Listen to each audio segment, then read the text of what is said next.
যুগের পর যুগ চলে গেছে, কিন্তু শুকায়নি জমজম কূপের পানি। এবার আল্লাহ সুবহানাহু ওয়া তাআলার এমন অলৌকিক নিদর্শন অকপটে স্বীকার করলেন বিজ্ঞানীরাও। আসুন জেনে নেওয়া যাক কি কি অলৌকিক নিদর্শন রয়েছে জমজম কূপে। কেন মুসলমানদের কাছে এই কূপ এত গুরুত্বপূর্ণ? কি আছে এই কূপ থেকে পাওয়া স্বাদযুক্ত সুপেয় পানিতে? মোহাম্মদ সোহাগ বিশ্বাস জানাচ্ছেন বিস্তারিত। দুনিয়ার বুকে আল্লাহ তাআলার অনন্য কুদরত জমজম কূপ। মসজিদুল হারামের ভেতরে পবিত্র কাবা ঘরের ২০ মিটার পূর্বে এই কূপের অবস্থান। ধারণা করা হয় প্রায় ৪,০০০ বছর আগে এই কূপের উৎপত্তি। হজরত ইব্রাহিম আদম আলাইহিসসালাম ও তার পুত্র হজরত ইসমাইল আদম আলাইহিসসালামের সঙ্গে জমজম কূপের রয়েছে ইতিহাস, যদিও কালের বিবর্তনে জমজম কূপের মুখ বন্ধ হয়ে গিয়েছিল। মহানবী হজরত মুহাম্মদ সাল্লাল্লাহু আলাইহি সাল্লামের দাদা আব্দুল মুত্তালিব স্বপ্নযোগে আদেশপ্রাপ্ত হয়ে এই কূপ পুনর্খনন করেছিলেন। জমজম কূপের পানির স্তর ভূপৃষ্ঠের প্রায় 10.6 ফুট নিচে। এখান থেকে প্রতি সেকেন্ডে ৮,০০০ লিটার হারে পানি তোলা হয়। পানির স্তর ভূপৃষ্ঠের প্রায় ৪৪ ফুট নিচে নেমে গেলে পানি তোলা বন্ধ করে দেয়া হয়।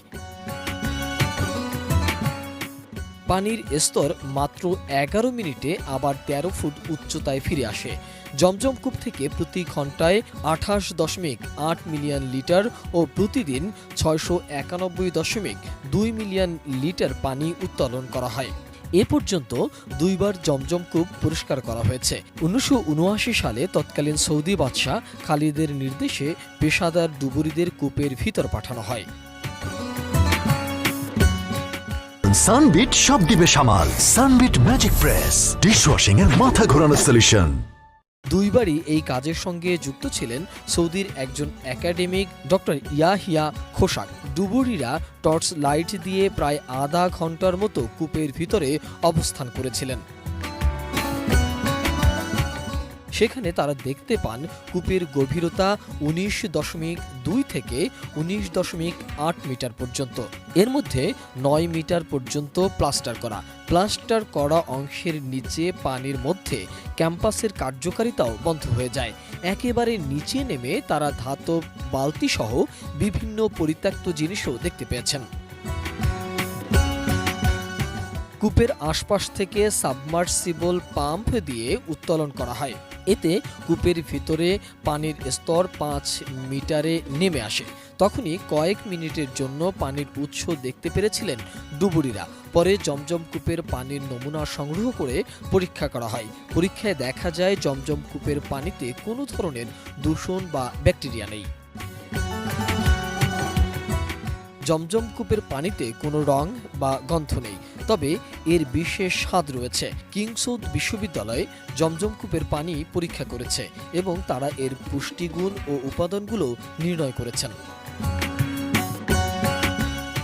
জমজম কূপে পাওয়া পানির উপাদানগুলোর মধ্যে প্রতি লিটারে আছে sodium ১৩৩ milligram, calcium ৯৬ milligram, magnesium ৩৮.৮৮ milligram, fluoride ০.৭২ milligram, nitrate ১২৪.৮ milligram, sulphate ১২৪ milligram.